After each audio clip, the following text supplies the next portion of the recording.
¿Cómo están? Me encanta verlos. Este es el reporte coronel. El viernes, la fiscal general de la Nación, Luz Adriana Camargo, recibió este derecho de petición del senador Iván Cepeda, quien le dice que ha tenido información sobre la intención de un dirigente del llamado Clan del Golfo de negociar un principio de oportunidad con la fiscalía.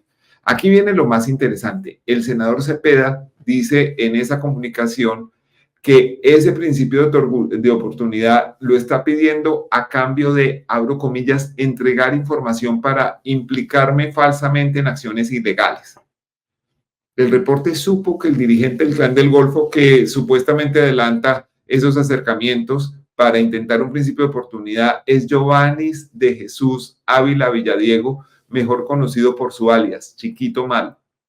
Nadie en la fiscalía confirma la existencia de los acercamientos de Chiquito Malo. El abogado Ricardo Giraldo, quien ha ejercido como apoderado de las llamadas autodefensas gaitanistas, como le gusta al Clan del Golfo que le digan, asegura que Chiquito Malo no está buscando principios de oportunidad. Sin embargo, otros abogados cercanos a esas organizaciones dicen que hay tensión entre los integrantes del Clan del Golfo y que quizás eso haya motivado a su jefe Chiquito Malo a explorar una alternativa individual de sometimiento. Pero, ¿qué tiene que ver en todo esto el senador Iván Cepeda? Pues esto arranca en el año 2015. El Clan del Golfo, conocido en esa época simplemente como los urabeños, controlaba cerca del 30% de la actividad del narcotráfico en Colombia. Me dicen que en este momento puede ser incluso más, pueden estar llegando a un porcentaje cercano al 35%. El gobierno de Juan Manuel Santos intentó desmovilizar esa poderosa estructura criminal, en ese momento comandada por Dairo Antonio Usuga, alias Otoniel, y autorizó al senador Iván Cepeda para emprender una serie de acercamientos con ellos. La cosa no funcionó por asuntos muy parecidos a los de ahora. Los urabeños querían tratamiento político y eso era impresentable ante Colombia y ante la comunidad internacional, que es como le decimos de manera eufemística al gobierno de Estados Unidos. El gobierno de Santos proponía un sometimiento colectivo y los miembros del Clan del Golfo o de los urabeños preferían que no se hablara de sometimiento, sino de acogimiento. Para completar, el fiscal general de la época, Néstor Humberto Martínez, estaba convencido de que cualquier negociación con grupos de narcotraficantes desvirtuaba la esencia del Estado de Derecho.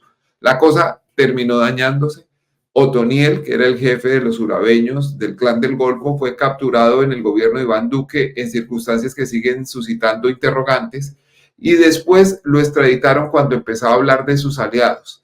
Él entregó una lista de políticos, militares y universidades con los que tenía supuestamente alianzas. Esa lista la revelé yo. Después de la extradición de Otoniel, el poder de los antiguos urabeños quedó en manos de Wilmer Giraldo, alias Siopas, y de Chiquito Malo. Pero hace un año, Siopas fue asesinado. Su cuerpo fue encontrado en una carretera de Dabeiba, Antioquia, y el mando quedó en manos de Chiquito Malo, quien aparentemente es la persona que quiere entregar información contra el senador Iván Cepeda, a quien saludamos a esta hora. ¿Cómo está, senador Cepeda? Mucho gusto, Daniel. Es siempre placentero hablar con usted. Lo mismo, señor. Hace 9 años, en el gobierno de Santos, cuando ustedes intentaron el acercamiento con los urabeños, usted debió establecer algún tipo de comunicación y relación con ellos. ¿Cuál era esa relación? Bueno, efectivamente, el gobierno del presidente Santos hizo un intento por desmovilizar a través de un sometimiento a la justicia a este grupo que pues se conocía ya como el Clan del Golfo, y para eso empleó los procedimientos que da la ley y ordena la ley. En primer lugar, se designó a una serie de funcionarios que estaban a cargo de ese proceso, entre ellos pues 2 fiscales, cuando era fiscal encargado el doctor Jorge Perdomo, y luego en propiedad del doctor Néstor Humberto Martínez, y también al vicepresidente de la República, Óscar Naranjo. Y nos solicitó al doctor José Noé Ríos y a mí ser una especie de facilitadores, o mejor, facilitadores de ese proceso. Eso del lado del gobierno, y por parte del Clan del Golfo 3 representantes, así que los diálogos nunca fueron directamente con personas de la estructura y mucho menos de la comandancia de esa organización criminal, sino con quienes ellos delegaron. En este caso, dos dirigentes sociales y políticos y una abogada. Ya, entiendo por lo que usted me está diciendo, senador Cepeda, que usted no conoció a ninguno de los miembros de la cúpula del Clan del Golfo, incluyendo a Chiquito Malo. Así es, nunca tuve contactos directos ni con el máximo jefe de ese momento, que era alias Otoniel, ni tampoco pues con otros, y realmente me vine a enterar de la existencia de este señor que llaman Chiquito Malo posteriormente, puesto que además no figuraba entre los principales dirigentes en ese momento. Ya, esto coincide, esta información que le llega a usted sobre presuntos señalamientos en su contra en la fiscalía, coincide con el inicio del juicio al señor expresidente Álvaro Uribe, del que usted ha sido, digamos, impulsor desde el comienzo como víctima que ha sido reconocida en ese proceso. ¿A usted le parece que un hecho puede estar relacionado con el otro? No, pues no tengo ninguna evidencia ni indicio de que sea así. Pero frente a estos asuntos, yo he aprendido que es necesario reaccionar de manera preventiva, porque evidentemente si existe una situación de esta naturaleza, lo que yo hago es inmediatamente ponerme a disposición de la justicia para que se hagan las investigaciones del caso. No tengo absolutamente nada que ocultar y por lo tanto en esto procedo de una manera absolutamente clara y directa. Ahora bien, si hay una persona que está ofreciendo a cambio de beneficios judiciales mentiras, pues yo creo que evidentemente la Fiscalía y las autoridades deberían negarse a proceder en el sentido de darle un principio de oportunidad, como se llama en Colombia. Cuando uno mira el desarrollo del proceso contra el señor expresidente Uribe, encuentra que ha habido varios intentos por desacreditarlo a usted y también a los declarantes y testigos contra él. Y en varios de esos intentos ahí aparecen nombres de personas vinculadas con la oficina de Envigado. ¿Cuál ha sido la relación entre la oficina de Envigado y el Clan del Golfo? ¿Usted la conoce? Pues no conozco los detalles, pero evidentemente se trata de estructuras criminales que tienen funcionamiento en territorios que son los mismos, por lo menos en algunos de los territorios donde está el Clan del Golfo, también opera esta otra estructura. Y obviamente si estamos hablando de acciones criminales, pues es evidente que debe haber relaciones y que los dirigentes de ambas organizaciones pues deben tener contacto, o también puede ser rencillas, o que han sido o han pertenecido primero a una estructura y luego a la otra. Eso es perfectamente posible, así que obviamente no descarto que ahí haya relaciones. Senador, permítame cambiar de tema. Usted nos está respondiendo gentilmente esta entrevista desde Caracas, donde se desarrolla otra ronda de conversaciones con el ELN. El proceso, pues, ha perdido un poco de credibilidad para muchos ciudadanos y en cambio son muchos más los escépticos porque llegó a un punto de crisis con el anuncio de su máximo comandante, Antonio García, de que se van a reanudar los secuestros. Incluso uno de sus compañeros de mesa de negociación, el presidente de FEDEGAN, José Félix Laforí, ha dicho que eventualmente se retiraría él de esa comisión de negociación. ¿Usted por qué piensa que vale la pena seguir insistiendo si no se nota de parte del ELN ninguna receptividad y ninguna sensibilidad hacia los sentimientos y opiniones de muchos colombianos frente a lo que ellos hacen, por ejemplo, con los secuestros?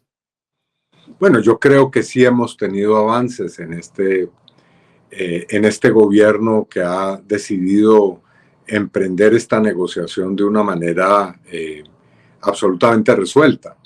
Esos resultados se plasman en varios hechos. Hemos tenido un cese al fuego que es el más prolongado con esta guerrilla, y en ese cese al fuego se han logrado cosas como preservar la vida de miembros de la fuerza pública. En este gobierno, hay que decirlo, se han tenido resultados importantes en esta materia. Ha descendido el número de miembros de fuerza pública muertos y heridos, por lo menos así era hace un mes atrás, porque se han reanudado combates con una parte del llamado Estado Mayor Central, pero lo cierto es que ha habido un resultado en este alto al fuego con el ELN en esa materia. También en diciembre el ELN anunció esta suspensión de los secuestros por razones económicas. Nosotros le entregamos una lista de 29 personas que estaban secuestradas y que fueron puestas en libertad efectivamente por el ELN. Así que sí ha habido resultados en materia de diálogos. El próximo 25 de mayo, por primera vez, se va a firmar, si es que esta reunión logra ese propósito, un acuerdo sobre un punto de agenda con el ELN. Es decir, de los 6 puntos, habríamos avanzado en el primero y hay, como lo he dicho ya, avances también en otros. Bueno, senador Cepeda, permítame hacerle una última pregunta. Usted y muchos dirigentes de la izquierda democrática intentaron por muchos años que por fin llegara un gobierno de izquierda a Colombia. Dice un viejo proverbio chino que hay que tener cuidado con lo que uno desea porque se le puede conceder. ¿Esto que está pasando era lo que se habían imaginado? A mí, a propósito, me dijeron cuando estábamos en campaña que íbamos a ganar y yo dije, sí, me lo estoy temiendo. Evidentemente es muy difícil, es una labor titánica en Colombia intentar que un programa como el que tiene nuestro gobierno se abra paso, porque implica efectivamente unas reformas que tocan cimientos e intereses profundos en la sociedad colombiana. Y creo que hemos avanzado en ese sentido. Podríamos hablar en detalle de algunos de esos proyectos que se han ido convirtiendo en realidad. Ahora bien, también se han cometido errores, también se han cometido equivocaciones y también hay problemas. Uno de ellos tiene que ver con la ejecución de las políticas públicas, que ha sido realmente muy difícil. Así que yo digo, hay un balance contrastado. No ha sido fácil, pero yo creo que ha valido la pena.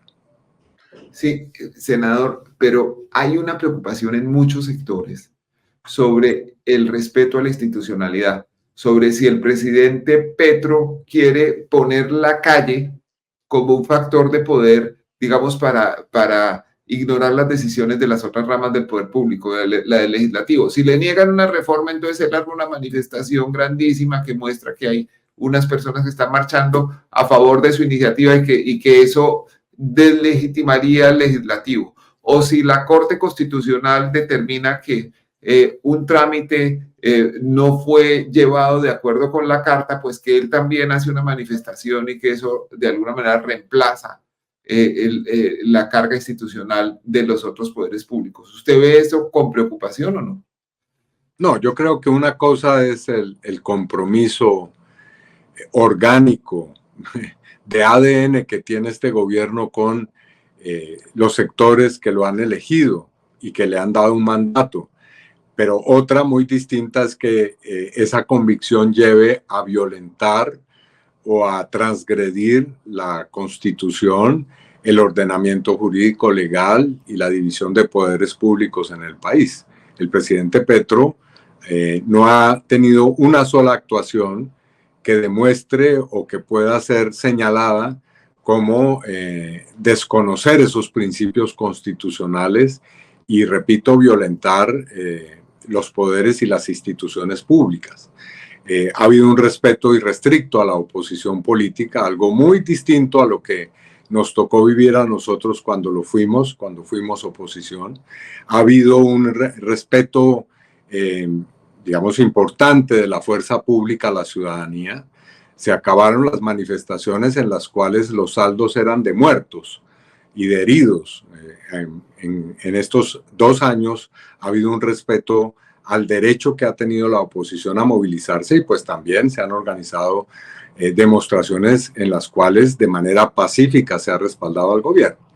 Así que yo creo que hay, digamos, preocupaciones válidas, pero también, a mi modo de ver, hay la idea de sembrar en la opinión pública miedos que son infundados claramente. Sí, senador, es cierto que, no, que ha existido una actitud de respeto del gobierno frente a los discrepantes y que además es muy distinta la reacción frente a las manifestaciones de oposición, pero hay unas expresiones del presidente, especialmente en discursos en la plaza pública, que generan inquietud, que le preocupan a la gente porque pareciera que está anunciando que no se va a ir el 7 de agosto de 2026. Le voy a leer una de esas frases que produce preocupación. Dice, abro comillas, dice el presidente Petro, yo seguiré hasta donde el pueblo diga. Si el pueblo dice más adelante iré sin ningún temor, sin ningún miedo. Iremos hacia donde el pueblo colombiano ordene. El presidente de la República solo tiene un comandante al frente y ese comandante se llama Pueblo de Colombia. Hasta ahí las comillas. ¿A usted no le parece que lo que está diciendo es que si el pueblo dice que se quede, él se va a quedar? No, repito, yo creo que una cosa es el compromiso que tiene el presidente y el gobierno con los sectores que apoyaron y lo eligieron, y otra cosa es pensar en transgredir el orden constitucional e institucional. No creo que ese sea en ningún momento la apuesta ni la estrategia que tiene el presidente, quien ha sido además muy explícito, lo ha dicho de manera reiterada, su mandato irá hasta el 7 de agosto del año 2026, y ha dicho que ni un día más, pero tampoco ni un día menos. Y creo que eso es una muy clara afirmación de su respeto al orden constitucional y legal. Senador, usted ha sido una voz, yo creo que hasta cierto punto solitaria en la izquierda, oponiéndose a la iniciativa del presidente Petro de constituyente. ¿Por qué no le gusta eso? No, yo creo que el presidente lo que ha dicho es que hay que trabajar por un proceso constituyente. Y creo que en eso podemos avanzar si hay un acuerdo nacional, si buscamos que cualquier alternativa para poder solucionar los grandes problemas que tiene Colombia pasa por forjar un acuerdo que incluya a todas y todos, es decir, no solamente los sectores que tienen mayor poder económico y político, sino también a la ciudadanía y los sectores populares. Y creo que ese es digamos, la apuesta que él mismo, el presidente Petro, ha señalado como fundamental, la de buscar ese acuerdo.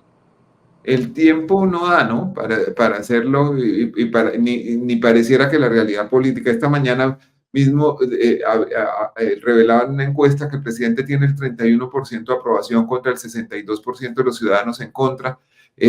No pareciera fácil sacar eso adelante en este momento. Y otra cosa que usted quizás acepte es que uno sabe cómo empiezan las constituyentes, pero no cómo acaban.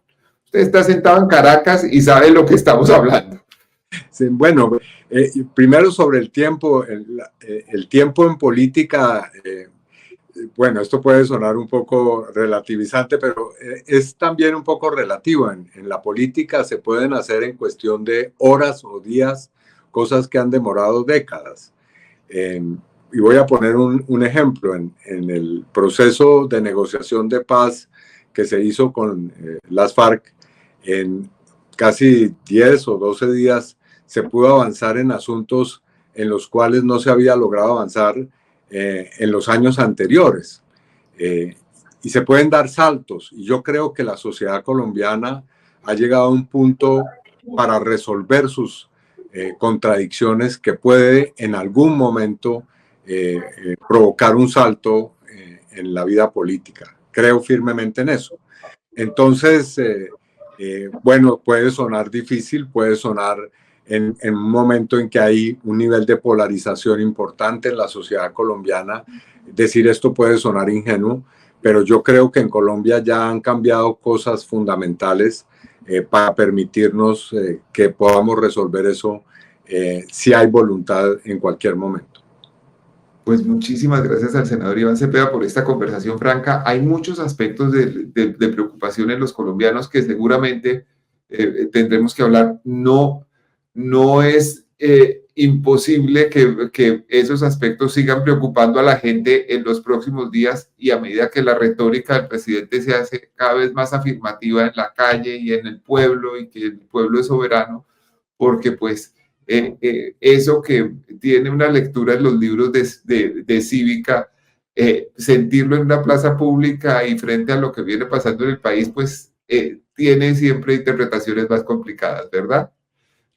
No, yo creo que el presidente, tengo esa profunda convicción, es un demócrata, es una persona que en un momento de su vida tomó la decisión de alzarse en armas, y después tomó también la decisión a la que se ha ceñido y que ha defendido con su vida y con sus actuaciones, de construir la democracia, y es lo que ha estado haciendo durante décadas. Así que, claro, obviamente, digamos, el discurso político y público de buscar que las multitudes nos acompañen en este proceso, pues obviamente puede generar incomodidad y preocupación, pero realmente lo que hay es una intención democrática y de transformación política por las vías que están establecidas para ello en la Constitución. Vamos a ver si el presidente nos dice lo mismo en los próximos días. Senador Cepeda, muchas gracias y suerte bueno, en las eternas conversaciones con el no son eternas, ya vamos llegando al primer punto, por lo menos en los próximos días. Mil gracias, señor. Este fue el reporte coronel de hoy. Gracias, Daniel. Nos vemos pronto. Muchas gracias.